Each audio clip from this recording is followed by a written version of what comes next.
ça va? Est-ce que c'est en tant que femme ou est-ce que c'est en tant que moi? Qu'est-ce que c'est qu'être un homme? La relation homme-femme, avec mon mari. Est-ce qu'il y a un truc encore aujourd'hui, en tant qu'homme, dont tu te sens empêché? De ce congé paternité dépend tellement de choses. Marrant comment vous enlevez votre pull, vous les hommes. Sur l'oreiller, c'est un podcast pour parler des relations hommes-femmes, des questions d'identité, de genre, de polarité masculine et féminine. Parler des idées reçues pour sortir des schémas binaires. Tendre vers des relations plus douces, plus justes et surtout plus vraies. Derrière mon micro, vous écouterez des anonymes, des personnalités et des experts. Nous allons démêler toutes les pelotes de laine du féminin masculin. Je suis Caroline Loisel. Soyez les bienvenus sur mon podcast, Sur l'oreiller. Géographe du genre. C'est le métier d'Edith Marouet-Juls. Être géographe du genre, c'est s'interroger sur le rapport entre les individus et les espaces. Après un DEA de sociologie obtenu en 1997, elle œuvre pendant 18 ans au sein des collectivités territoriales. Elle est experte des politiques de jeunesse et de l'égalité de genre dans l'espace. Suite à une thèse de doctorat en 2014, Edith fonde l'AROB, l'atelier recherche Observatoire Égalité. C'est un bureau d'études spécialisé dans l'aménagement égalitaire des espaces et la lutte contre les stéréotypes de genre. Concrètement, Edith accompagne les établissements scolaires sur le terrain pour créer de meilleures interactions entre les petits et les grands et entre les garçons et les filles, qu'ils se connaissent plus et mieux. En 2022, son ouvrage « Faire jeu égal » est publié. Il présente sa démarche et sa méthode de travail. Dans cet épisode, Edith nous décrit ses expériences vécues. Notre échange est ponctué du témoignage de Camille, 12 ans, en classe de 6e, et d'Antoine, 9 ans, en CM1. Douce écoute. Bonjour Edith. Bonjour. Je te remercie d'avoir accepté mon invitation. Tu es géographe du genre, et à t'écouter, j'ai ressenti que c'était ta mission de vie d'être géographe du genre. Est-ce que tu peux nous éclairer sur ce métier? Depuis combien de temps il existe? Quel est son périmètre? Et pourquoi tu as choisi ce métier? Oui, très bien. Alors, géographe, je suis docteur en géographie, c'est un diplôme. Ce sont des études en géographie sociale. La question du genre, c'est ce qu'on appelle le paradigme d'études. Il y a, par exemple, des sociologues des classes sociales, des sociologues ou des géographes de la question des groupes ethniques. Voilà, donc en fait, c'est mon paradigme d'approche de mon sujet et de mes territoires sur lesquels je travaille. La géographie, finalement, c'est une contrainte ou en tout cas une limitation, une frontière spatiale sur laquelle on va comprendre à la fois des enjeux sociétaux, mais des enjeux aussi de relations dans l'espace. Et moi, ce qui m'intéresse, c'est la relation fille-garçon et la relation femme-homme dans tous mes espaces d'études. Alors, notamment, tu interviens dans les écoles. Tu es intervenu aussi dans les espaces de loisirs en général. C'était d'ailleurs le périmètre de ta thèse.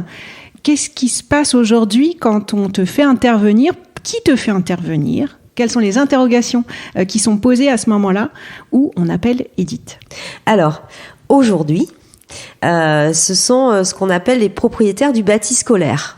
Donc, ce sont les mairies, les villes pour les écoles élémentaires, et puis les départements pour les collèges qui sont propriétaires du bâti scolaire. Donc, j'interviens sur des missions qu'on appelle d'accompagnement à la maîtrise d'usage. Comment on transforme un espace à travers l'observation des usages, et en particulier, puisqu'on vient me chercher sur ça, les usages filles-garçons, le degré de relation ou d'absence de relation fille-garçon, comment on peut agir sur l'espace de cours, mais aussi sur l'installation, par exemple l'aménagement d'un réfectoire, sur la question des toilettes, qui est ma grande question aussi depuis plus de 15 ans, pour favoriser, ou en tout cas pour régler aussi des problèmes, interroger des problèmes sociétaux, comme la question de l'égalité, par exemple. Alors, on va écouter un extrait de 2 enfants que j'ai interrogé sur la question de savoir qu'est-ce qui se passe dans une cour d'école. J'ai interrogé Antoine et Camille. Je leur laisse la parole. Ah oui, dans la cour, tiens, par exemple. Est-ce que tu as remarqué que les filles, elles faisaient des choses différentes des garçons, ou vous faisiez tous un peu pareil? Ça dépend. Par exemple, dans la cour, les filles, en général, elles parlent.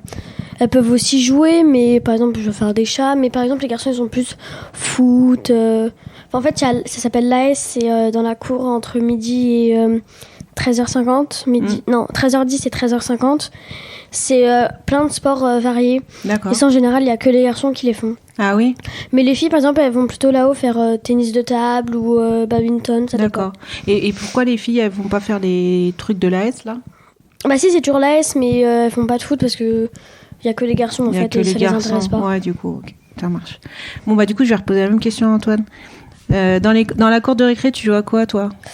Au foot, parfois, on peut jouer à la corde à sauter aussi. Ah oui. Ouais, parfois on joue à la corde à sauter, on s'amuse à faire des sauts, le plus de sauts en 30 secondes. Ah oui, c'est chronométré. Ouais, c'est chronométré. Du coup, ça nous amuse un peu. Parfois, quand on n'a pas le ballon de foot, parfois on s'amuse à faire des jeux comme ça, ou des chats glacés, plein de choses comme ça. D'accord. Et du coup, alors, comment ça se passe dans la cour de récré? Moi, c'était il y a très longtemps. Vous jouez entre garçons, c'est garçons et filles mélangés? Comment ça marche? Au foot, c'est que garçons, juste 2-3 filles parfois. Et sinon, à la corde à sauter, c'est garçons et filles mélangés. Ok. Et quand les filles elles jouent au foot, ça se passe comment? Bien, on leur fait des passes et tout, ouais. Ça va. Il y en a même parfois qui marquent des buts, donc ouais, c'est bien. Ah ouais, cool. Ouais. Génial. Du coup, ouais, on s'amuse, c'est bien. Bon, chouette.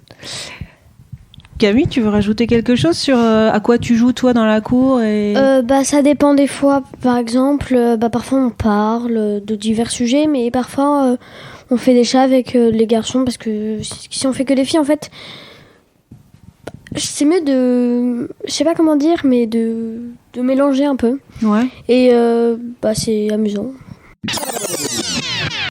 Comment ça te fait réagir, les paroles d'Antoine et de Camille, sur ce qui se passe dans une cour d'école au niveau des jeux et des interactions entre les garçons et les filles? Alors, ça ressemble à ce que je croise tous les jours dans mes terrains quand j'arrive. C'est à la fois la question de l'occupation de l'espace, c'est-à-dire qui prend l'espace physique. Donc, on voit que les garçons ont un espace d'expression des corps. Le jeu, la question du football, qui reste un jeu qui légitime plutôt la présence des garçons.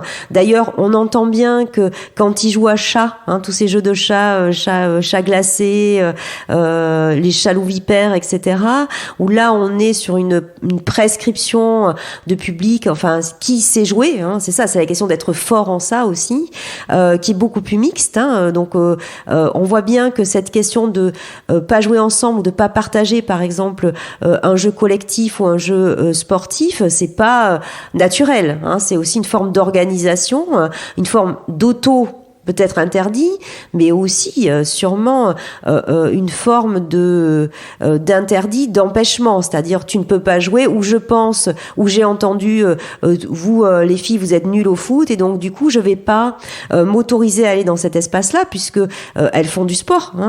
D'ailleurs, leur lieu à elles de pratique est un lieu qui est confidentialisé. On comprend que en haut c'est dans un espace de salle, et ça c'est quelque chose que je remarque très souvent. C'est pas que les filles n'ont pas d'activités proposées au sens d'activités dites de filles, mais souvent elles sont enfermées, et les enfermer, c'est déjà empêcher les garçons d'y aller. Ça, c'est une des premières choses qu'on remarque. Les garçons vont le verbaliser, vont dire ah non mais moi je vais pas aller jouer avec les filles, j'ai peur d'être traitée de fille. Donc en même temps, s'enfermer dans une pièce, c'est j'allais dire se condamner au regard des autres, symboliquement, et en même temps c'est aussi confidentialiser ce que elles apportent, c'est ne pas voir leur corps jouer, ne pas faire sujet à l'espace du dehors. Être dedans, c'est jamais être dehors. Donc tout le travail aussi d'organisation d'espace, c'est bien de reprendre ces usages-là, de les comprendre, mais de dire que elles ont besoin, elles aussi, d'être visibles à l'espace du dehors, et donc il va falloir partager l'espace de foot et l'espace de badminton.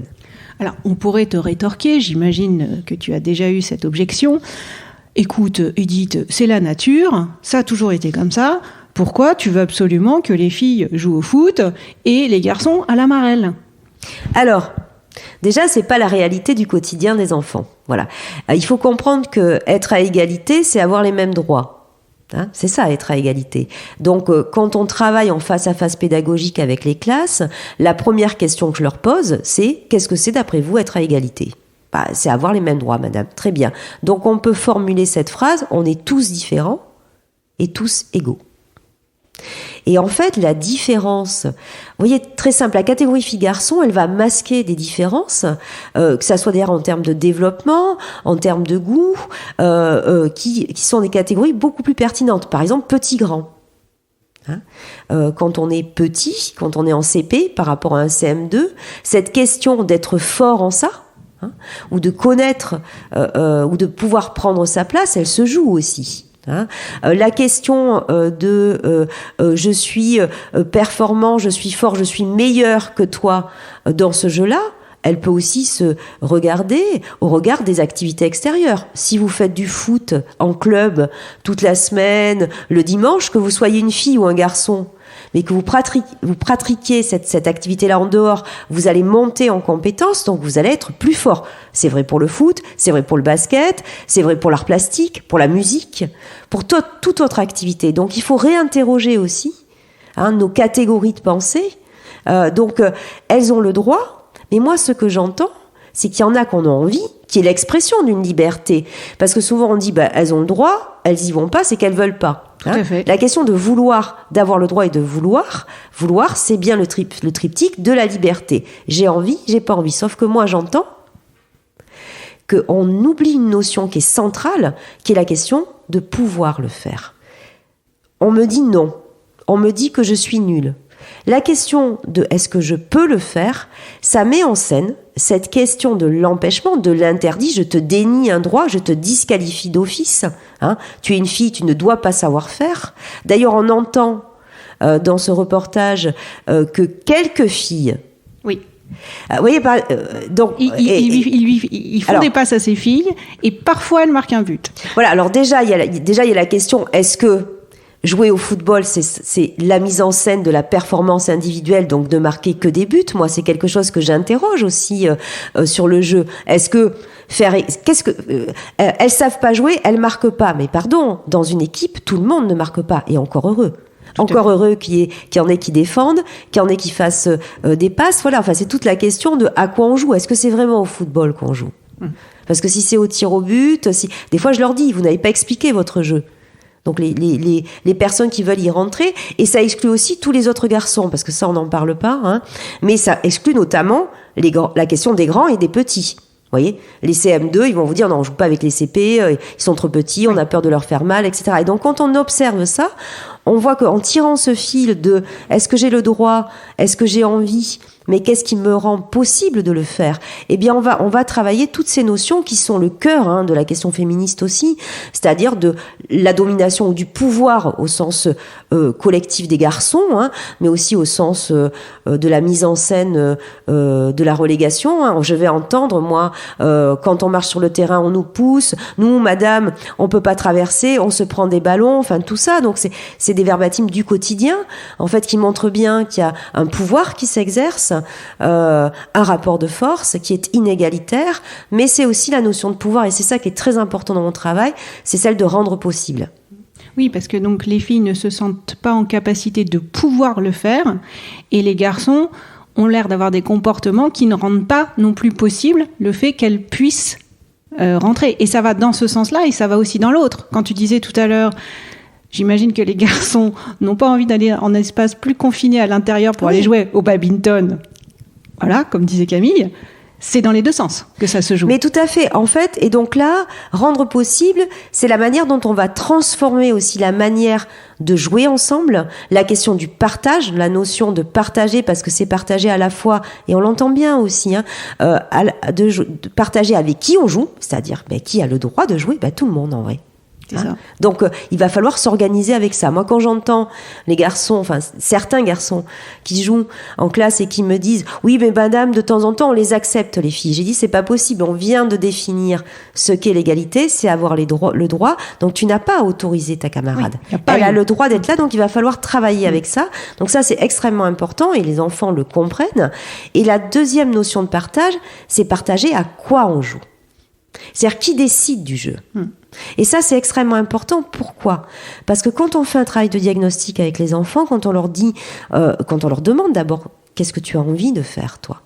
De quoi tu aurais besoin comme espace pour toi, ou regarde comment s'organisent les autres jeux, on va entendre aussi, oui, alors non seulement ils jouent au foot, ils prennent tout l'espace, mais en plus, les jeux de chat, du coup, ils se font sur l'espace calme. Vous voyez, c'est-à-dire tous les autres jeux collectifs vont prendre de l'empreinte physique. On va trouver que, par exemple, les toilettes, c'est un camp. C'est le camp pour l'épervier. Donc ça, c'est pas du tout adapté. Donc il va falloir aussi partager entre différents besoins des enfants, d'ailleurs qui peuvent être sur 2 heures de récréation aussi, enfin, on n'est pas sportif ou envie de courir pendant 2 heures, on peut aussi avoir besoin de s'installer, de se poser, de se reposer, de faire un jeu collectif de société, ces grands espaces de discussion dont elle parle. On discute, c'est aussi un besoin sociétal. Ça peut faire sujet d'un espace, discuter. Parce que on est mieux installé quand on a des espaces, par exemple quand on met ces tables là où on les voit discuter, où on voit se mettre par-dessus différentes hauteurs, etc. C'est une stratégie, la discussion aussi, pour faire mixité. Donc ça veut dire que on aura un espace de jeu collectif, mais dans lequel aussi il faudra décider à quoi on joue. Souvent, on raccourcit mon travail en disant oui alors donc on interdit le football, mais pas du tout. Quand on a 12 récréations, on peut comprendre qu'on joue pas 12 fois au football. Ça, c'est vrai, dans une semaine. Voilà.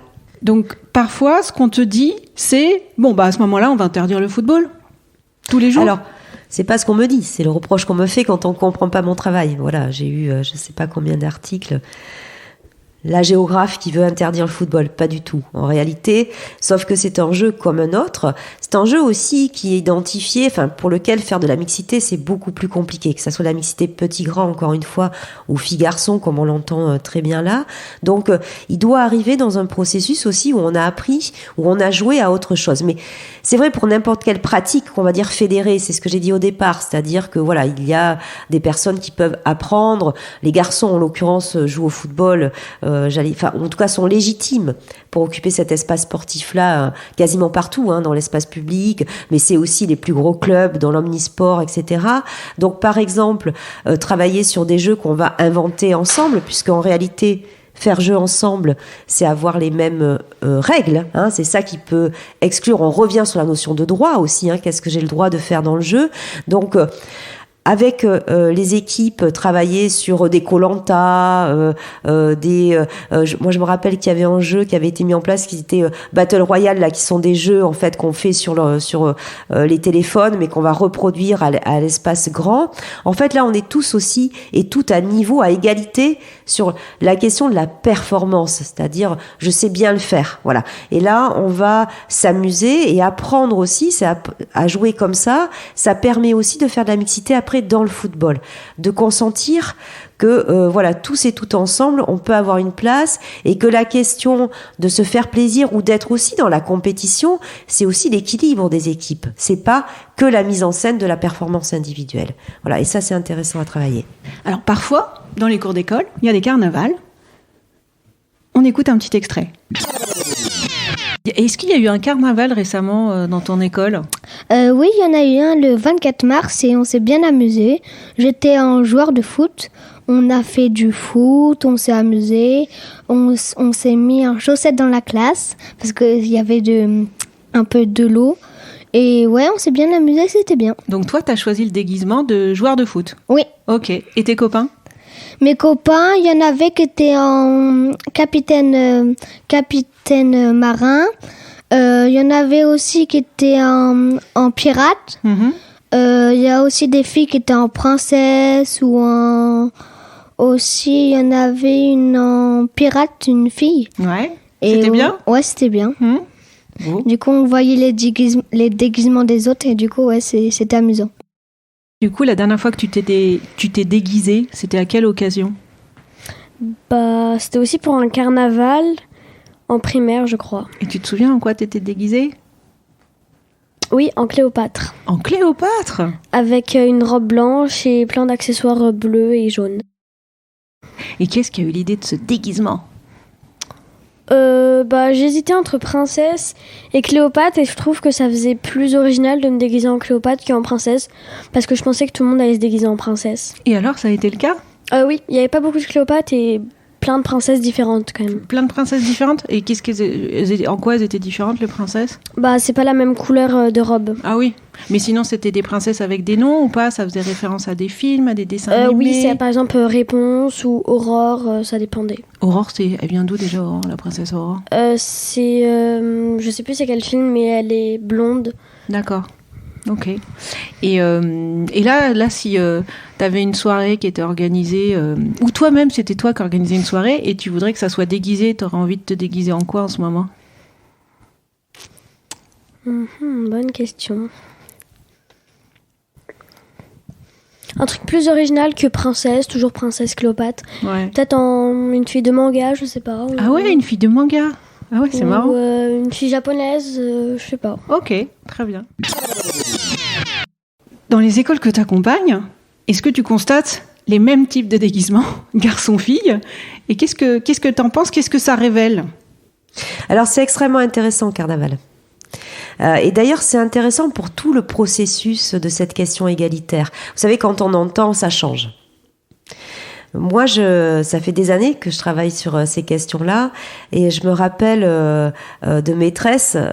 J'ai eu l'occasion d'être sur les écoles quand il y avait Carnaval, qui étaient toutes heureuses, qui prennent conscience aussi de ce sujet-là. C'est pas un sujet facile à travailler aussi, mais bon, il est intéressant et qui était les réussites, elles sont aussi intéressantes dans cette question-là, et qui étaient toutes contentes. Ils me disaient venez voir, je vais vous montrer les photos, ou venez voir, on a des filles pompières, policières, voilà, des pirates comme on entend là, en fait, ça interroge beaucoup parce que cette question, elle est aussi de penser que faire égalité, finalement, c'est que les filles soit dans le monde des garçons, en fait, que ce qui ferait valeur finalement, ce qui fait égalité, c'est que elles aient autorisation, j'allais dire, ou elles s'autorisent à être dans le monde des garçons. Mais par contre, moi, à Carnaval, et c'est bien ce qui est expliqué ici, j'ai jamais vu, je ne vois pas, nous ne voyons pas encore des garçons qui s'autorisent aussi à être dans la question de prendre soin, la question de la princesse, la question de traverser aussi. C'est quand même l'objet de Carnaval. L'objet de Carnaval, c'est l'idée du travestissement, de traverser dans l'autre monde, de s'autoriser ce jour-là. Mais ça peut être ne serait-ce que cette question justement de la tenue vestimentaire. Et moi, je trouve hyper intéressant parce qu'on se rend compte que finalement, d'abord, dans les jeux, ce qui fait non-mixité, et elle le dit aussi à un moment donné, c'est les garçons qui s'organisent entre eux et qui disent aux filles non, je te prends pas dans mon jeu. Donc elles se retrouvent de fait entre elles. La non-mixité, c'est aussi d'abord un groupe qui dit je reste dans l'entre-soi. Hein. Donc elles se retrouvent en non-mixité. D'ailleurs, quand on change les espaces scolaires, elles vont dire j'y vois 2 avantages, je peux jouer à mes jeux, et ça c'est important, hein, c'est cette question du partage. Je peux asseoir mon sujet, c'est-à-dire que si elles n'ont pas envie de jouer au foot, ça veut pas dire qu'elles n'ont pas le droit d'avoir un espace grand pour elles, pour exprimer d'autres jeux. Voilà. Et ça, c'est vraiment, vraiment important. Et elles vont dire, j'y vois un deuxième avantage, les garçons jouent avec nous. Voilà. Et donc, cette question de Carnaval, elle montre comment cette identification, ou en tout cas, qu'est-ce qu'être une fille et qu'est-ce qu'être un garçon, c'est d'abord aussi un stigmate vestimentaire. Hein, c'est d'abord une distinction qui s'opère immédiatement, d'ailleurs dès chez les bébés, c'est ce que j'explique très bien dans mon livre, sur ce besoin visuel, vestimentaire, de dire est-ce qu'en face de moi j'ai une fille ou un garçon. Donc c'est les codes couleurs, mais pas uniquement. C'est toute l'accessoirisation du monde des filles. D'ailleurs, elle raconte bien cette question aussi de la princesse. J'en ai marre. Finalement, on va dès la naissance des filles attendre d'elles qu'elles décorent l'espace. C'est à la fois décor au sens du pluriel, décor. Elles sont décors, donc c'est belle, amoureuse, têtue. Colorée. Je le montre très bien dans mon livre, mais vraiment, c'est-à-dire c'est des inscriptions qu'on met sur des bodies. Vous voyez ce que je veux dire ? Pour les bébés. Voilà, donc sur leur corps physique, on inscrit des attributs de décoration de l'espace. Et chez les garçons, on inscrit sur leur corps physique la notion de courage, la notion de vaillance, de détermination, la force. Moi, j'ai beaucoup travaillé la notion de force, fort comme papa, fort. C'est écrit en gros sur les t-shirts. Et encore une fois, c'est ce qui va se retrouver. Et ça, c'est plus des attributs d'action dans l'espace que Oui. si tu devais mettre en parallèle attributs de décor d'un côté, attributs de... Tout à fait. Alors d'abord, il y a la question de la valeur sociétale. Enfin, le courage, oui. C'est une valeur très portée humainement.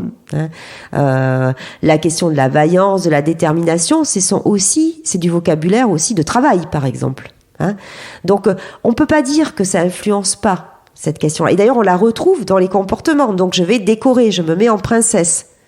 Et les garçons vont être dans des notions de force, capitaine de marine. Enfin, c'est drôle, c'est pas matelot, c'est capitaine de marine. Et d'ailleurs la notion de force, on la retrouve aussi dans la justification. Moi, j'ai travaillé beaucoup la question sportive, mais ne serait-ce que sur cet espace de foot, c'est fort, ça légitime au sens de je suis fort en ça et je suis fort physiquement. Et la question du rapport de force, c'est aussi ce qui se joue dans l'empêchement. Je t'empêche. Et là, tu abordes le sujet du corps, parce que d'un côté, un corps qui décore, une fille, et de l'autre côté, un corps qui agit, qui performe, qui est dans la force. Tout à fait, c'est ça. Et en fait, quand on fait corps, et ce qui est vrai après dans l'histoire, j'allais dire, d'une génération, c'est-à-dire comment... les filles grandissent aussi dans cette question-là, on va le retrouver sur toutes les questions fondamentales inégalitaires, c'est-à-dire, et en particulier sur la question des violences. Les violences qui s'adressent aux filles et celles qui s'adressent aux garçons ne sont pas les mêmes, et elles sont basées sur ce principe-là. Donc le corps des filles, merci de décorer, mais pas trop. Elles vont dire dès 12 ans qu'elles ne savent plus comment s'habiller, la pression sur la tenue vestimentaire. Moi, je travaille beaucoup les propos de l'insulte. Et chez les garçons, on va agresser les corps, mais sur la mise en scène de la virilité, c'est-à-dire de la force. Es-tu assez fort ? Ça, c'est ce qu'une insulte d'un garçon à une fille ? Non. Alors, sur la question du harcèlement scolaire, c'est de ça dont je te parle là. Tu vois, donc on va retrouver des proportionnalités. D'ailleurs, l'espace scolaire est intéressant à observer parce que c'est un des rares espaces, enfin c'est le seul d'ailleurs que je connaisse, où la question de qui est agressé fait qu'il y a autant de filles quasiment que de garçons, enfin, autant de garçons que de filles. Ça, c'est ce qu'on constate. C'est un constat. Okay. Ce qui est le cas dans nul autre espace d'agression. Nul autre. Donc on les connaît tous et toutes, ni même sur la question d'inceste, par exemple. Les filles, les femmes plus tard, sont survictimes des violences. Mais à un point tel que c'est une anomalie statistique hallucinante. C'est du 80-90%. Et puis très vite, d'ailleurs, les jeunes filles aussi sur ce qu'on appelle ces espaces publics, qui sont l'espace du dehors, l'espace de la rue, harcèlement de rue, mais aussi le cyberharcèlement, qui est du harcèlement public dans l'espace Internet en réalité. C'est comme un espace public. Ensuite, sur les milieux du travail, évidemment, sur la question du couple. Et ce sont les jeunes filles, d'ailleurs, qui sont survictimes aussi par rapport au reste des femmes de la population générale. Les garçons sont aussi harcelés à l'école. Donc ça, c'est dans cet espace clos, j'allais dire, scolaire. Mais par contre, pas de la même manière. Oui, donc c'est quoi les insultes d'un garçon à une fille et d'une fille vers un garçon ? Après, on peut les prononcer. Moi, j'ai travaillé avec une classe de 4e et je leur ai demandé de prononcer, c'est-à-dire de travailler sur les propos de l'insulte, de se mettre en groupe de 4, 2 filles, 2 garçons, et de lister les insultes qu'on adresse aux filles et celles qu'on adresse aux garçons. Ce qui est très intéressant de voir, d'abord, c'est qu'il n'y a pas le masculin du féminin. C'est-à-dire que les insultes ne sont pas féminisées d'un masculin. Ce sont des insultes propres dans le corps social des filles et des insultes propres dans le corps social des garçons. Donc les filles, on est sur la question encore une fois du corps, mais aussi donc du coup de la sexualité en fait de la supposée. Donc on est sur pute, salope, oui, voilà déjà, sur en primaire. Potentiellement. J'ai travaillé avec une classe de 4e. Je travaille collège. Pas sur les propos d'insultes en élémentaire. C'est beaucoup plus compliqué parce que là, il faut travailler aussi avec eux et avec elles sur la question de qu'est-ce que tu prononces réellement. Ouais, donc là on est. Voilà, qu'est-ce qui fait insulte et finalement repartir sur cette notion de droit que moi je travaille beaucoup, qui est que voilà, ça se traduit en question de droit. Sur des interdits qui sont le sexisme, l'homophobie, la grossophobie, le racisme, etc. Donc les filles, on est sur un panel qui va développer cette question. Laquelle justement dire à une camarade de 13 ans que c'est une pute, qu'est-ce qui te permet, qu'est-ce que tu dis quand tu dis ça, qu'est-ce que tu veux dire, est-ce que tu sais ce que c'est déjà. Ça voilà.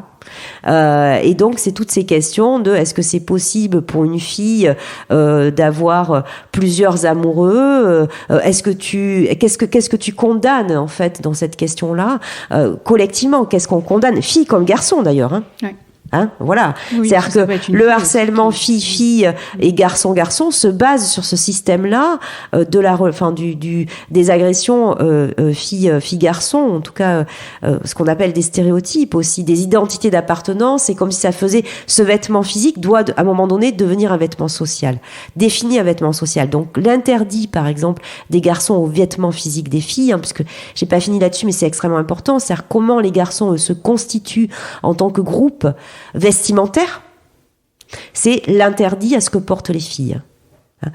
Et c'est encore agissant.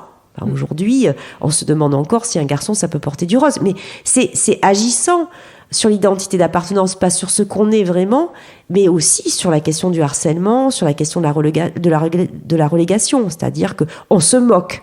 Moi, j'entends des verbatims. Ah oui, il y avait un garçon, il avait porté du rose et on se moquait de lui. Où j'entends, non mais moi madame, je vais pas aller jouer avec les filles parce que j'ai peur d'être traitée de fille. Ça c'est un principe qui part déjà sur cette question de ce que portent les filles dans leur corps, les inscriptions qu'on a sur leur corps, ça ne fait pas valeur et ça fait même déchoir pour les garçons. Et donc dans l'insulte du côté des garçons, en collège, donc en élémentaire j'ai peur d'être traitée de fille, donc finalement la catégorie, le champ lexical pour les garçons de l'insulte, il est là. Fais pas ta fille, sois pas une fille, t'es une fille, etc. Voilà. Et en collège, c'est la question de l'homosexualité. Donc sur 10 insultes, 11 concernent une insulte homophobe.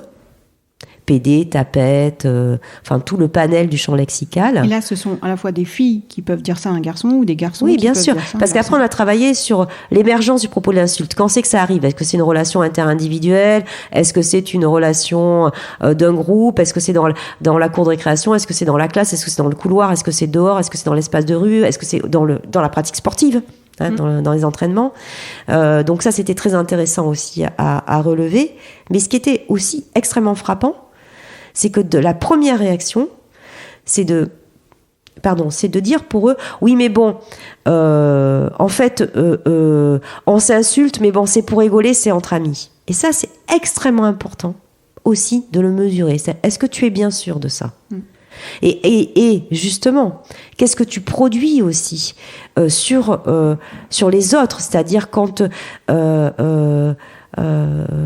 tu dis à ton camarade allez PD, allez fais pas ton PD ou etc.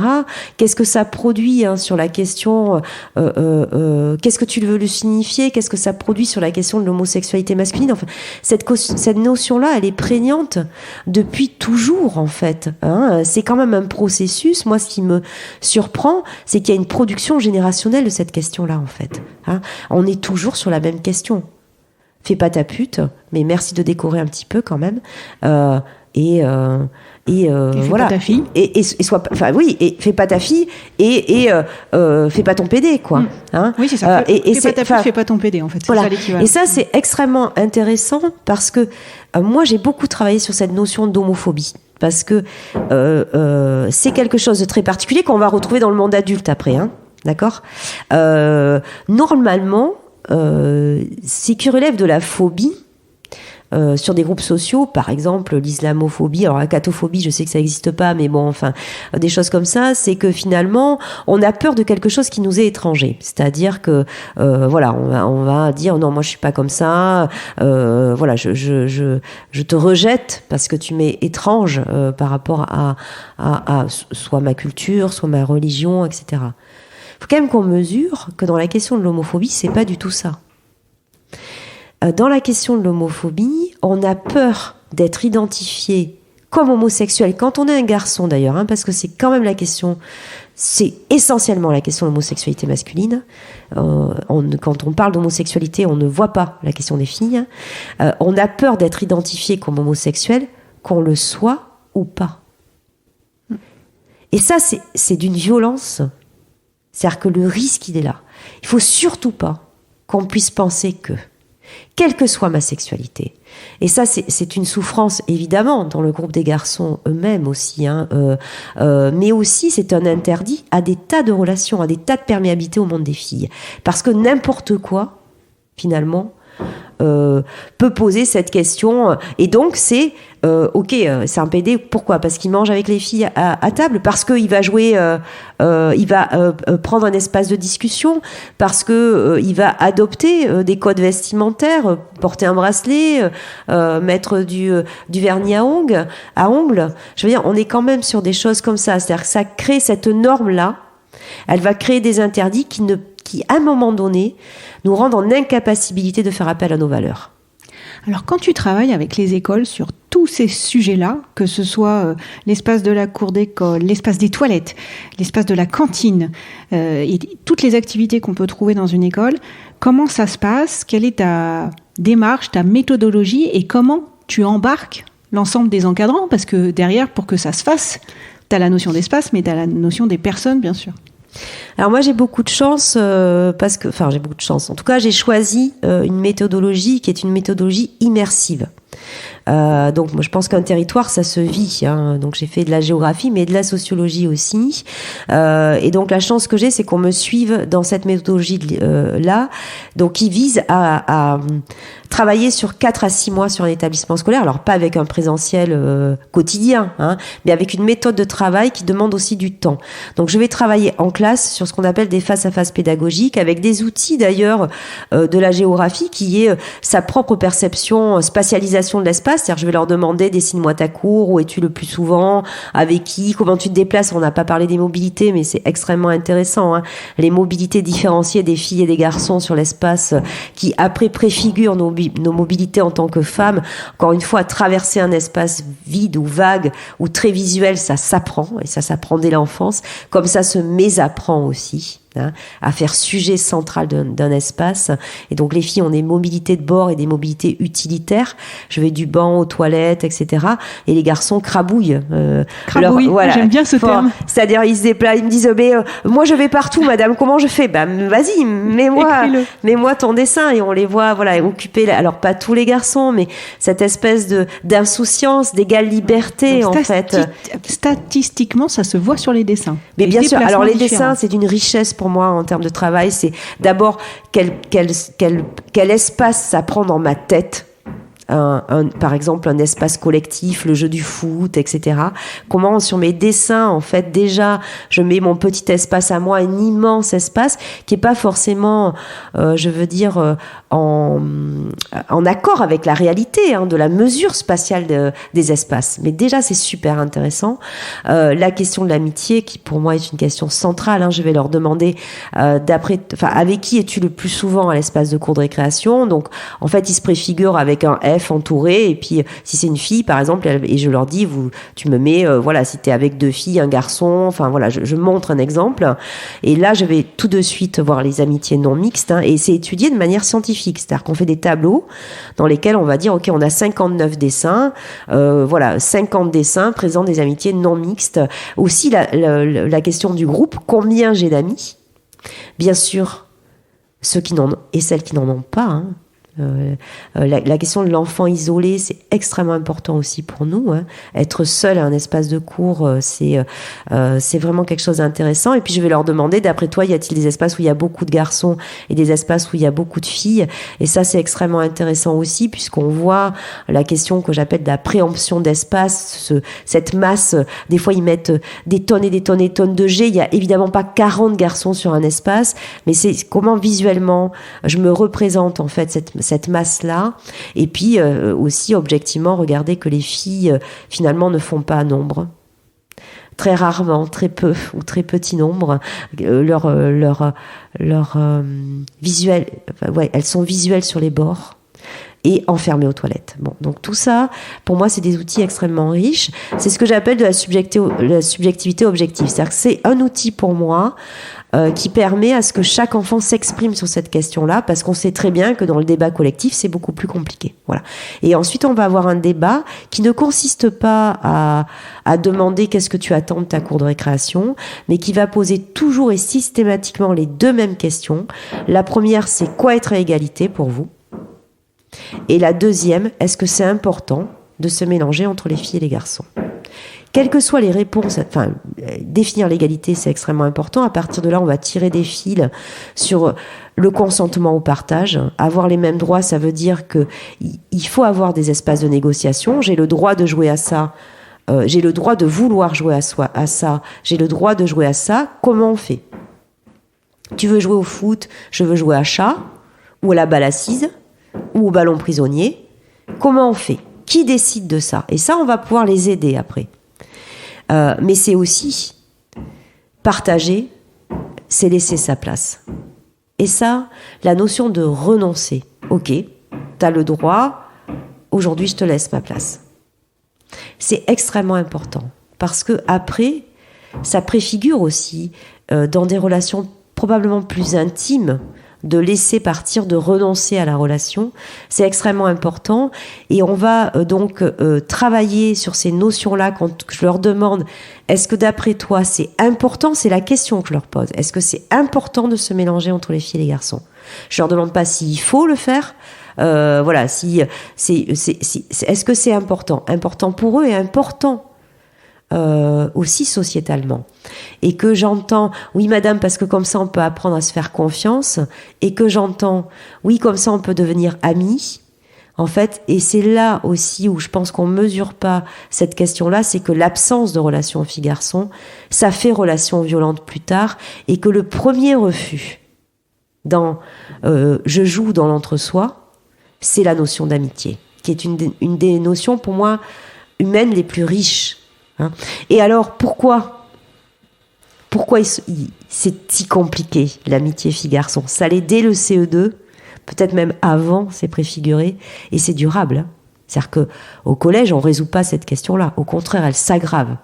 La séparation fille-garçon et cette notion d'amitié fille-garçon impossible. Pourquoi c'est important? Parce que derrière va se cacher aussi ces notions après d'homophobie, oui alors c'est pas possible, ou d'hétéronormativité aussi. C'est pas possible, ça existe pas l'amitié fille-garçon.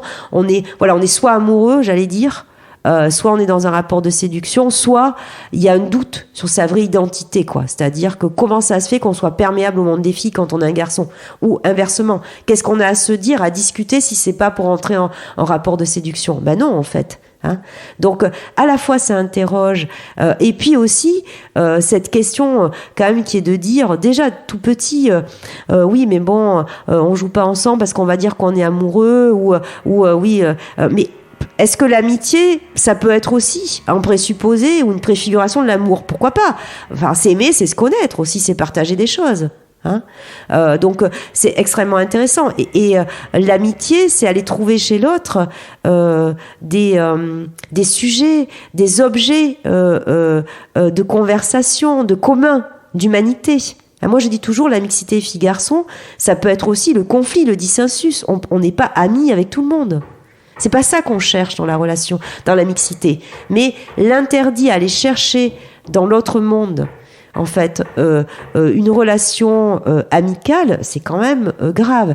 Et ça masque quelque chose qui est beaucoup plus dangereux. C'est l'inverse. C'est-à-dire quand il y a un interdit à l'amitié fille-garçon, ça veut dire que le couple hétérosexuel amoureux, le binôme fille-garçon qui se déclare en couple, ce qu'on appelle les petits couples en collège, va passer sur une notion qui va dire d'exclusivité, qui va dire oui non mais bon après là moi je peux plus aller discuter avec des garçons ou voilà mon copain il va pas discuter avec des filles, donc c'est un interdit à l'amitié donc garçon-fille et fille-garçon dans le couple, parce que je leur demande mais pourquoi ? Parce que sinon madame on va être jaloux.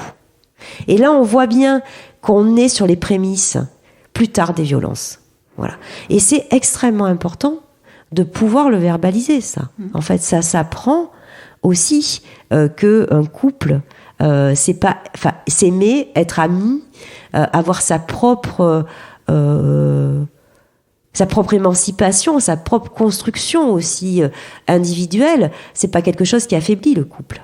Est-ce que l'exemple qu'on donne souvent par rapport à ça, mais dis-moi si ça a quand même un rapport, c'est en Scandinavie, où tu sais, on met les vertus de cours sur l'empathie dès la maternelle, où on travaille ce sujet-là avec les filles et les garçons. Est-ce que tu penses que ça, c'est quelque chose qui manque en France, ou quelles sont les solutions en fait ? Parce que là, tu vois, on est peut-être potentiellement au-delà des sujets d'espace. Comment on trouve des pistes ? Alors, je pense pas qu'on soit au-delà des sujets d'espace. Donc, je fais tout ce travail-là d'objectivation. On va débattre, parce que si c'est pas parlé, ça sera pas résolu. D'accord ? Ouais. Enfin voilà, moi je peux faire ce que je veux à l'espace de cours.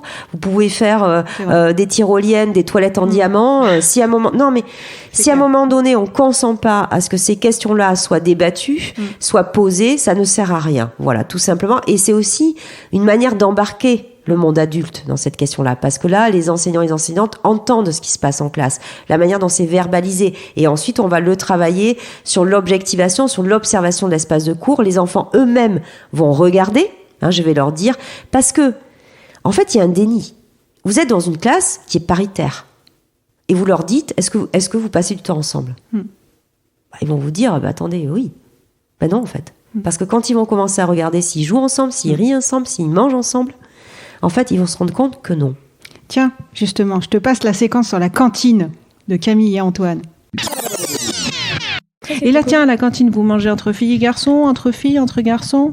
Nous, on joue parfois, on mange parfois entre garçons, mais parfois, il y a des filles aussi qui viennent avec nous, et comme ça, on parle un peu de la classe, on parle avec les délégués de la classe et tout, ouais. Donc, parfois, on mélange. Et est-ce que vous avez des sujets de conversation différents quand vous parlez entre garçons ou quand il y a avec des filles, ou est-ce que c'est les mêmes conversations ? C'est un peu les mêmes conversations. On parle aussi... c'est un peu les mêmes conversations. Parfois, on parle des choses entre garçons et pas garçons et filles mélangés, mais sinon, c'est un peu pareil. Ok, ça marche. Et toi, Camille, là-dessus ? Moi, à la cantine, ça dépend. Parce que parfois, je mange qu'avec mes amis. Parce que, par exemple, ça dépend. Parfois, on parle de... les sujets, ça dépend, en fait, des histoires qu'il y a le matin. Ouais. Et en général, je mange pas trop avec des garçons. Enfin, si, ils sont juste à côté, mais on reste pas trop avec eux. Juste à la récré, quand on a terminé de manger. Alors, Camille, tu voulais rajouter quelque chose sur le sujet, mais finalement, les relations garçons-filles en dehors de l'école ? Par exemple, en dehors de l'école, ça dépend. Par exemple, quand on sort le midi manger, qu'on mange pas à la cantine, c'est assez mixte. Parce que, par exemple, ils nous invitent, ah tiens, est-ce que tu vas aller manger là ? Alors que par exemple à la cantine c'est plus filles-garçons. Ah, c'est intéressant ça. Parce que ça veut dire qu'à la cantine, quand vous êtes tous ensemble, il y a une forme d'un côté les garçons, de l'autre côté les filles. Oui. Alors que en dehors de la cantine, quand c'est plus par petits groupes dispersés et que vous n'êtes pas vus et regardés, c'est plus mélangé. Très intéressant, effectivement, quand même. Alors, est-ce que tu interagis aussi sur l'espace de cantine ? Qu'est-ce que toi, tu observes ? Oui, bien sûr, parce que comme on joue, on mange. Hein. On va pas se mentir. Et cette question, et c'est hyper intéressant. Moi, j'ai travaillé d'entrée de jeu le réfectoire, parce que d'abord, ça fait partie aussi de notre culture, manger, et que c'est un espace où on se pose, où les corps physiques se posent, et la conversation autour du repas, c'est un espace aussi de sociabilité, de rencontre. Donc, quand je leur demande d'ailleurs, est-ce que c'est important de se mélanger filles-garçons, je leur demande aussi si c'est important de manger ensemble à la cantine. Et si c'est important aussi de manger avec des personnes qu'on ne connaît pas. Voilà, hein, c'est aussi la question des petits et des grands qui est intéressante à travers cette mixité-là. Donc, pourquoi ? Parce que dans la cantine se joue aussi la question de l'installation. Donc, on se pose, les corps physiques se posent, la question de l'enfant avec le plateau que personne ne veut à sa table. Et souvent, la mixité, quand j'ai observé les installations réfectoires, que ce soit en élémentaire ou en collège, elle est le fait de 2 enfants isolés qui n'ont pas le même sexe. Sauf que être seul à une table de 4 ou manger en diagonale, pas en face de l'autre à une table de 4, c'est jamais pareil que d'être seul, assis seul, par exemple, hein, ou que d'être en mixité sur une table ronde. Pour l'évitement du regard, même ce que ça produit en termes de visuel pour les autres. Donc, j'ai travaillé l'espace de cantine beaucoup, et aussi avec des notions d'auto-organisation, c'est-à-dire que c'est souvent très rigide, quoi. C'est au milieu, voilà, il y a des grandes tablées de garçons. D'ailleurs, elle raconte très bien. On est à côté, mais on se parle pas. Donc, c'est tablé de filles, c'est tablé de garçons. Donc, encore une fois, on peut avoir des stratégies sur les assises. Les tables rondes, c'est quand même beaucoup plus difficile pour s'éviter, et le côte à côte n'est pas le même. On va travailler aussi la possibilité de s'auto-organiser différemment, c'est-à-dire manger à 2, à 3, seul, à 10, à 8. Voilà. Et ça, c'est aussi vraiment important. Donc, c'est une approche. Et sur cette question, que tu me posais sur la question de l'empathie, en fait, voilà moi comment je fonctionne. Je me rends compte que c'est l'absence de relation qui, à la fois, produit des mondes, ou du fantasme sur le monde de l'autre, produit la séparation, fille-garçon, mais surtout produit les violences plus tard. Parce que c'est ça l'hypothèse de travail. C'est que parce qu'on va jouer ensemble, parce qu'on va exprimer du conflit qui sera retravaillé par des adultes, parce qu'on va aussi sortir de ces questions de souffrance identitaire, au sens de voilà, tu ne dois pas être comme ça, un vrai garçon ça fait ça, une vraie fille ça fait ça, etc. Qu'on va amenuiser la question des violences. D'ailleurs, des violences, alors des garçons sur les filles, et des hommes sur les femmes plus tard, puisque objectivement, je l'ai dit tout à l'heure, il y a une anomalie statistique qui se joue à la fois de qui est survictime, qui subit les violences, qui est le corps social et le corps physique individuel des personnes identifiées comme filles ou catégorisées comme femmes et filles, mais qui fait subir, quoi. Et ça, si on ne se la pose pas collectivement, c'est ça l'anomalie aussi statistique, c'est que 90% des violences exercées sur les femmes sont le fait d'hommes ou de personnes identifiées comme dans le corps social des hommes. Donc ça veut dire qu'il n'y a pas de nature, ni dans la vulnérabilité, ni dans l'agression, parce que sinon on consent. Quand on dit aux féministes, vous voulez transformer une nature, quand on fait le procès, le mauvais procès, c'est-à-dire que on parle gender, oui, les théories du genre, ils veulent que les garçons deviennent des filles, mais non, personne ne fait ça. Quand on est féministe, on dit qu'il n'y a pas de nature dans qu'est-ce qu'être une fille et qu'est-ce qu'être un garçon, et on dit donc qu'il n'y a pas de nature dans la construction des violences, et que donc on peut agir. Mais ça veut dire qu'on agit aussi sur la construction de l'agression. Et donc on pose aussi la question de l'égale valeur de ce que portent les filles entre elles. On pose la question de est-ce que ça a autant de valeur de prendre soin, de respecter la règle. C'est l'éducation des filles. Et c'est comme ça que ça se traduit objectivement dans les espaces à vivre et dans l'école. J'allais dire, c'est réussi ça. pour une grande majorité d'entre elles. Moi, quand on commence ou quand on écoute Espace de Éléonore Gilbert, par exemple, qui est cette petite fille qui explique son empêchement à pouvoir prendre de la place dans l'espace de cours, à jouer avec les garçons au foot, etc. Et qu'à un moment donné, elle explique la règle, c'est-à-dire on peut pas prendre le ballon en sortant de la classe et courir parce que les maîtresses ne veulent pas, et qu'on lui dit, t'as qu'à le faire, quoi. Puisque les garçons le font, t'as qu'à toi aussi courir, te mettre tout de suite dessus, même si t'as pas le droit de courir. Et elle dit non, moi je veux respecter la règle. Mais pourquoi c'est important ce que je suis en train de dire ? Parce que ça dit aussi que peut-être faire valeur, c'est pas que les garçons, les filles, faire égalité, jouent au foot, toutes, ou dans le mode, en tout cas de la mise en scène de la performance qui est proposée, mais bien que ce qu'elle porte, elle, dessiner, converser, elle le dit, faire conversation, avoir des espaces calmes, jouer autrement, faire tourner la corde, c'est aussi proposer, inviter à jouer avec les autres. Et moins sur la mise en scène de la performance, puisqu'elles sont disqualifiées d'office, et bien que c'est ça aussi qui fasse valeur sociétale. Et ça, on le mesure pas bien. Et ça, c'est aussi des notions d'empathie. Les filles, comme elles sont éduquées, en jouant à la poupée, dès la petite enfance, puis ensuite sur qu'est-ce qu'être une mère aussi, par rapport à qu'est-ce qu'être un père, porte des valeurs sociétales riches pour une société. Et c'est tout l'exercice qu'on a à faire aussi ensemble, que ces questions-là, elles fassent sujet central de l'espace de cours. Et moi, par exemple, je centre les espaces calmes. Il n'y a pas de raison que les espaces dits d'activités de filles, mais qui sont des espaces mixtes en réalité. Centre, ça veut dire que tu les mets au centre ? Oui. Ils sont plus sur les bords. Mais non. Parce que ce qu'on dit souvent, on a tendance à dire oui, mais bon, les petits jeux de filles. Donc là, on a un jugement de valeur à la fois sur leurs besoins d'espace. Et qui révèle la logique numéraire dont tu as parlé tout à l'heure. Petits jeux, elles sont pas beaucoup. C'est un voilà, petit groupe. Alors déjà, elles jouent petites, pas nombreuses, donc c'est un jugement de valeur aussi, mais c'est aussi un jugement sur, c'est des petits jeux, vous voyez, tu vois, c'est-à-dire c'est des jeux qui d'ailleurs qui sont pas importants, je veux dire, et puis bon, et puis surtout, non mais ouais, et puis bon, elles s'auto-organisent, je veux dire, on n'a pas besoin non plus, ça va, pour discuter, pour dessiner à la craie ou pour danser, faire leur choré, elles ont qu'à prendre les marches, quoi. C'est ça. D'accord. Donc là, tu dis même pas que ça a de la valeur pour les autres, et en particulier pour les garçons. Nous, quand on fait danser à l'espace central de cours, on fait danser une cour de récréation entière. Donc la cour d'école idéale, elle serait comment ? D'abord, c'est une cour dans laquelle la norme, c'est plus chacun ses jeux, ou chacune ses jeux,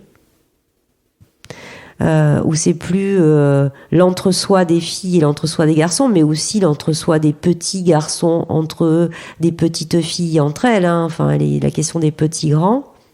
Mais c'est une cour où quand visuellement on regarde, la norme, c'est jouer ensemble. Ça veut pas dire qu'on peut pas être dans l'entre-soi. Ça veut pas dire mais ça veut dire que j'ai organisé des espaces dans lesquels, tu vois, rencontrer l'autre, être ensemble filles-garçons, c'est légitime, c'est bien, c'est pas mal, c'est pas sale, c'est pas problématique. C'est rendu possible et potentiellement ça peut être au centre de l'école, au centre de la cour. Mais tout à fait, et ça peut être dans tous les espaces aussi. Et en fait, quand on transforme immédiatement l'espace, c'est-à-dire quand je mets en place ces expérimentations après avoir regardé, etc., et qu'on change directement l'espace, qui peut être tout simplement, je mets 15 chaises au milieu, Tu vois, à un moment donné, les filles, elles me disent, moi j'ai besoin d'espace pour discuter. Comme elles font jamais visuel et tout ça, on les met. Et autant te dire que les garçons viennent directement sur ces espaces-là. Voilà. D'un seul coup, ils ont envie de discuter, de se mettre sur une chaise. Voilà, même si j'ai 7 chaises filles, 7 chaises garçons, dans les stratégies d'étoiles, de dos à dos, on les voit se parler. En tout cas, ils entendent ce que disent les autres. Ils se temporisent entre eux. Enfin voilà. Donc c'est une. Et puis c'est une cour d'école dans laquelle on entend beaucoup de rires, dans laquelle c'est joyeux. Voilà. Ils le disent d'ailleurs, Antoine et Camille, s'amuser. C'est toujours un des mots qui... Ouais, alors, on s'amuse. Puisque tu me lances la perche, voilà, c'est très intéressant, oui. J'ai travaillé dans une école il y a très longtemps, que j'ai suivi ce qu'on appelle ensuite cohorte, donc du CP au CM2, quand j'ai fait ma thèse à Mont-de-Marsan, et je revois régulièrement sur le terrain. Et un jour, donc les choses ont changé. Et alors, au début, ça a tâtonné. Les équipes ont commencé par faire, je crois que c'était le jeudi sans foot. Il y avait une journée sans ballon et une journée sans avec ballon mais sans foot. Et donc je demande à un garçon, je lui dis bon, qu'est-ce que tu fais toi à la récréation là? Ben, il me dit le lundi je joue au foot, le mardi je joue au foot, le vendredi je joue au foot, et le jeudi je m'amuse. Voilà, et c'est marrant. L'opposition entre foot et s'amuser. Oui, parce que moi aussi j'ai des retours aussi des garçons. D'abord c'est prescriptif pour eux. C'est-à-dire? Mais ça veut dire que quand on est joueur de foot, on est tout le temps joueur de foot. Hein, on peut pas trahir. On peut pas trahir. Non. C'est une patrie. On peut pas. Et comme on est aussi quand même sur la mise en scène de la performance, d'ailleurs ils le disent eux-mêmes, ça les énerve, il y a quand même du conflit. Hein. Il y a du conflit dans la mixité, ce qui est assez naturel et qui pose cette question du conflit des corps, mais aussi du conflit des corps sociaux.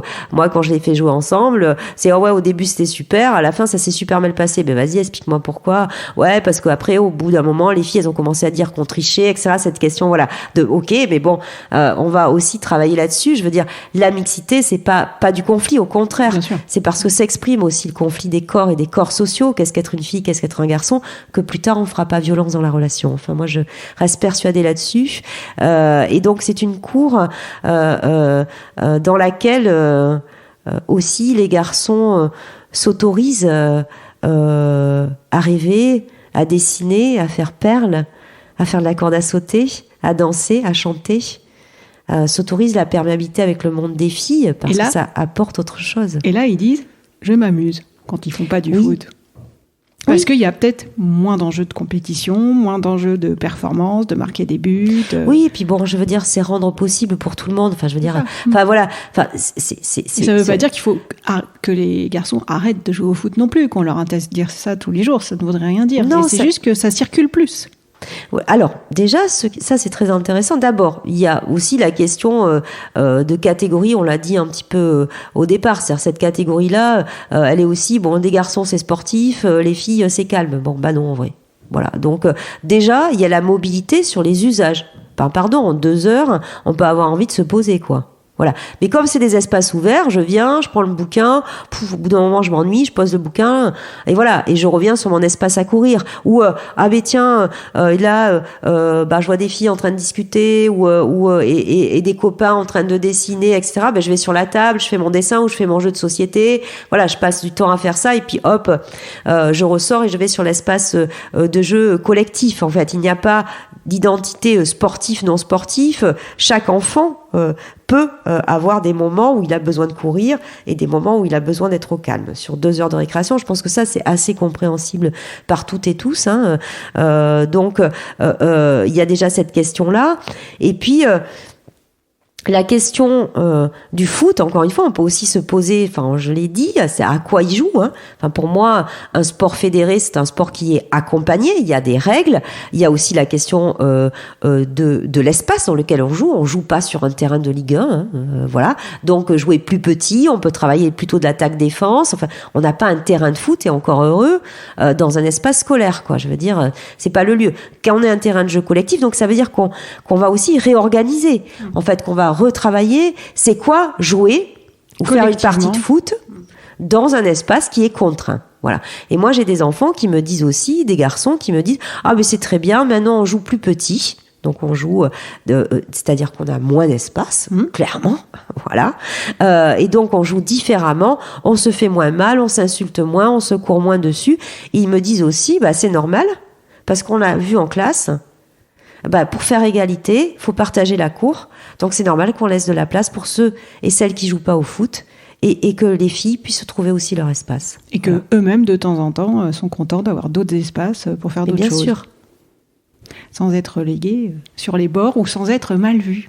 Oui, et puis bon, aussi, cette approche de dire toujours que, à un moment donné, c'est plus éducatif de travailler sur renoncer, laisser sa place, sur ouvrir des possibles, parce que c'est le monde des garçons et qu'on va forcément les punir. Enfin, moi, je redis quand même que quand j'observe l'espace, ou une cour de récréation, voilà, qui est organisée de ce type-là, terrain de jeu collectif, d'ailleurs on le voit, il faut qu'elles aillent s'enfermer pour faire du badminton, etc., que j'ai quand même, 10 ou 15% des garçons de cet espace-là qui occupent 80% d'un espace de cours. Ça veut dire qu'il y en a 90 ou entre 80 et 90 autres, et on le compte, physiquement, on compte ça pour prendre une prise de conscience collective, qui ne trouvent pas leur place, qui n'ont pas leur place, ou qui sont relégués dans des espaces dans lesquels ils ne peuvent pas s'exprimer quand même. Donc y compris des garçons. Mais bien sûr, il y a tous les autres garçons. Et ça, on en parle moins. Parce qu'on a tendance à se dire, de toute façon, tous les garçons, ils sont en train de jouer au foot. Non, pas tous les garçons. Ah mais non, pas tous les garçons, parce que le processus de je disqualifie d'office toutes les filles parce qu'elles sont moins fortes, c'est hyper intéressant ça, que tous les garçons, en réalité, tous les garçons entre eux sont à inégale force, que ça soit je sais le faire ou force physique. D'ailleurs, encore une fois, ça se voit très bien entre les petits et les grands. Voilà. Et donc du coup, ça va exclure aussi tous ces garçons-là. Sauf que ça va pas être vu ni verbalisé, mais moi dans les classes, j'ai des enfants qui me disent oui, ok, c'est vrai les filles, des garçons qui me disent oui, c'est vrai les filles, elles peuvent pas jouer, elles ont pas le droit, mais enfin moi non plus. Hein. Oui. Voilà. Et donc c'est toute cette question qu'on va travailler aussi ensemble de qui fait l'équipe, qui décide. Je reviens sur ce que j'ai dit au départ.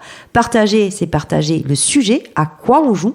Je veux faire ça, c'est un espace pour le faire. Tu n'as pas à me dire que c'est tout le temps foot et que j'ai pas le droit de le faire. Voilà.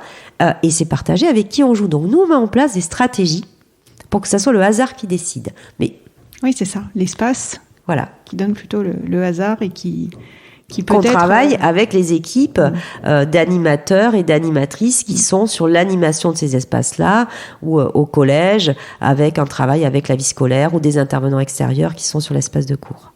Donc un espace qui agit sur les comportements potentiellement de leaders un peu trop autoritaires qui font leur loi, peut-être potentiellement dans certains groupes, dans un collectif, en définissant des règles, en définissant des temps, que l'espace et les encadrants rendent possible plus des choses hasardeuses que imposées à un moment donné par...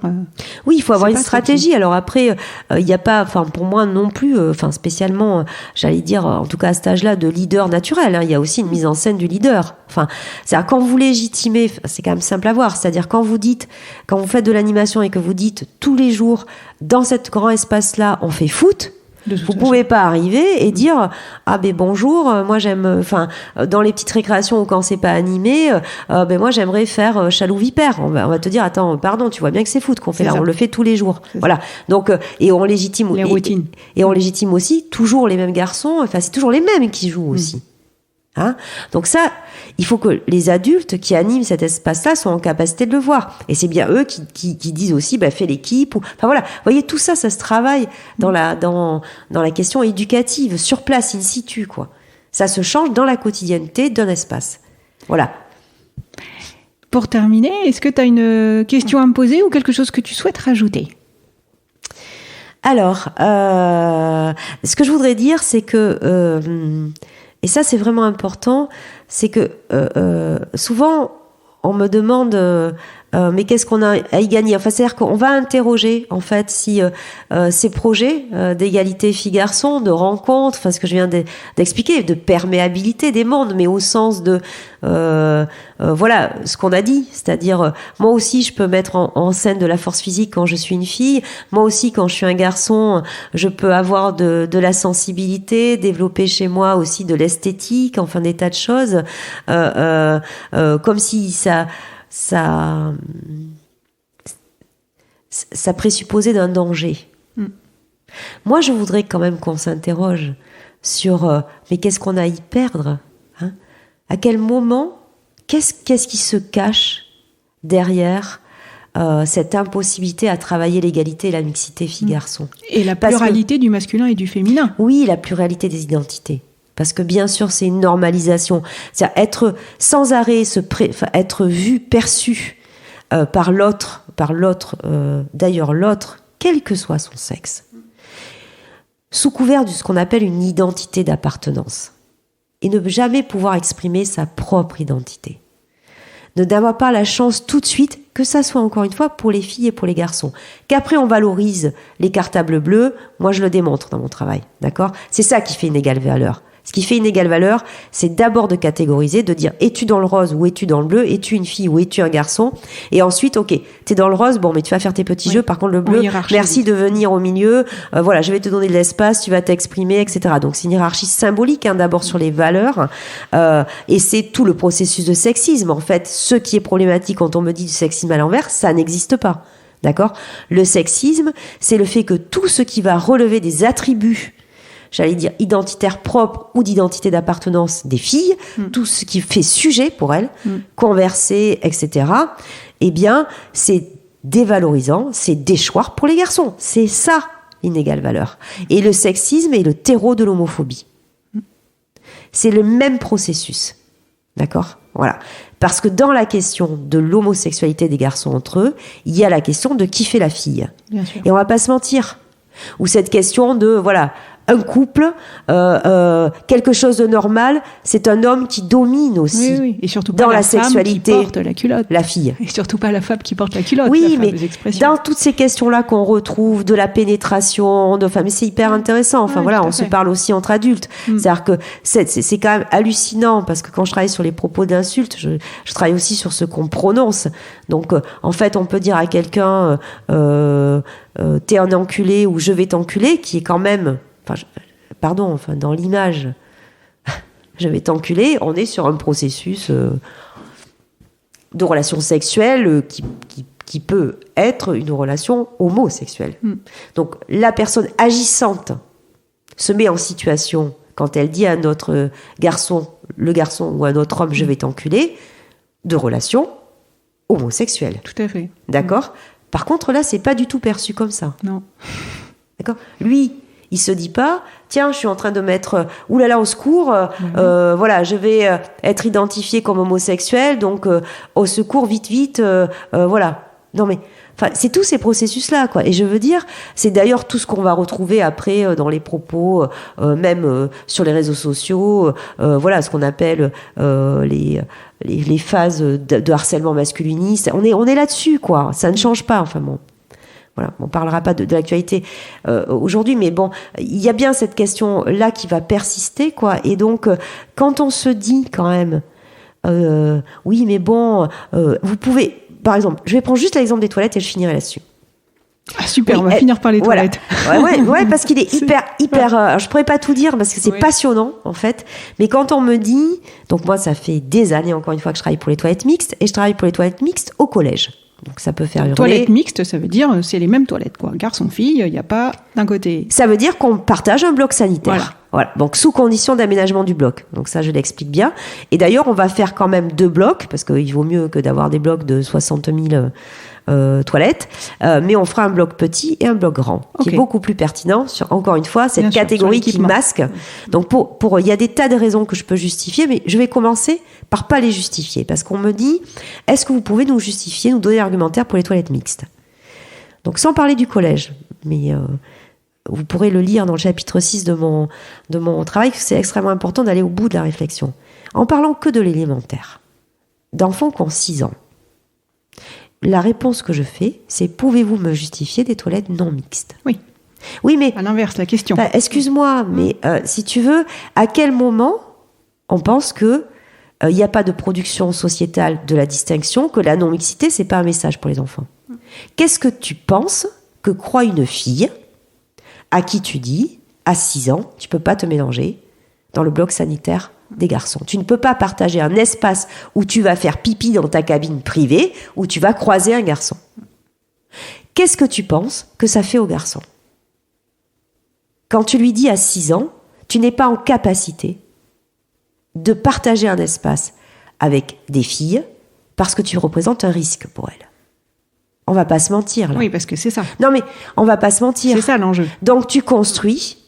C'est la peur de l'autre et la peur des filles, Tu construis la peur chez les filles, la vulnérabilité sociétale, ce qu'on appelle le sentiment d'insécurité. Mais tu résous pas l'insécurité, hein. Parce que le premier lieu où on s'agresse, c'est dans les toilettes. Donc elles sont non mixtes, mais bon, on a réglé aucun problème. 8 enfants sur 10 s'empêchent d'aller aux toilettes. Ok, tout va bien dans notre pays. Et d'un autre côté, 8 enfants sur 10 s'empêchent d'aller aux 8 toilettes. enfants sur 10 n'y vont que quand ils ne peuvent plus se retenir. Des filles comme des garçons. Et tu construis de l'autre côté. Tu condamnes un groupe social de sexe, les garçons, à être des potentiels agresseurs. Et c'est comme ça qu'on construit l'inégale statistique dans les violences. C'est d'abord comme ça. Et juste pour Parce que tu l'induis, en fait. Tu l'induis, tu le... Mais comment ? Tu le mets en place, quoi, dans des toilettes différentes. Non, mais attends. Enfin, il faut quand même se parler entre grands. Moi, quand je vais sur les espaces scolaires, on se dit les choses, comme quand on parle de la tenue vestimentaire réglementée dans les filles en collège. C'est-à-dire, qu'est-ce qu'on est en train de faire quand on fait ça ? Il faut se dire les choses jusqu'au bout. Qu'est-ce que tu penses, toi, qu'on dit d'autres ? Comment tu me justifies, toi, la non-mixité ? Symbolique ou quoi que ce soit. À quel moment c'est parlé, ça ? Tellement que quand on fait des toilettes mixtes, que les filles, les instites, les enseignantes, bon, j'ai le vocabulaire du terrain, moi, les maîtresses, se disent, bon, Edith, sur la semaine d'expérimentation, là, on a compris le truc, on va faire ça, en fait, on va essayer aussi de faire des toilettes mixtes pour voir comment réagissent les enfants, et que derrière, on fait tout un boulot, où on leur fait des cours magnifiques, où on met des espaces avec des transats, où on s'éclate, on fait de la couleur, des fagnons et tout ça. Bon, les enfants s'amusent. Mais quand tu leur dis, tu vois des parents et que les gamins, tous les soirs, ils rentrent de l'école, cette semaine-là, ils disent, et en particulier un garçon, il dit à sa mère, maman, tu sais que les toilettes sont mixtes. Maman, tu sais que les toilettes sont mixtes. Et quand elle vient, elle visiter en tant que parent la cour de récréation, qu'elle a un choc, elle se dit, mais il vit tout ça, mon enfant, tous les jours, il a tous ces espaces-là qu'on lui a fait pour lui, etc. Et que la seule chose qu'il dit, c'est ça le soir en rentrant. Pourquoi il le fait, ça ? Il le dit parce qu'il dit à sa mère, est-ce que tu as bien compris ? Est-ce que tu es d'accord avec ça ? Est-ce que tu as bien compris ? Est-ce que je ne vais pas être puni ? C'est ça qu'on fait. Et ça, on le fait pourquoi ? À quel moment, en fait, chez toi, tes toilettes, t'as des urinoirs ? Non mais, on croit vraiment que les enfants, ils ne le voient pas, ça ? À quel moment tu partages pas un espace ? Et derrière, on va t'inventer une histoire. Ah oui, parce que ça laisse pas propre, ça... Non mais, non, en fait. Donc tu évites un problème. Et éviter ce problème-là, c'est jamais le résoudre. Jamais. Voilà. On terminera là-dessus. Oui, merci. Merci beaucoup, Edith. À bientôt. À bientôt. J'espère que ce moment bulle à vos oreilles fut plaisant. Je vous retrouve mardi prochain avec de nouveaux invités. Entre-temps, si l'oreiller vous manque, suivez-le sur le compte Instagram du même nom. Envoyez-moi vos réactions en commentaire ou en MP. Ah, j'oubliais, ce podcast mérite d'être reconnu. Cliquez sur les étoiles, notez, tapotez un commentaire, bref, faites du bruit. À mardi, 12 semaines.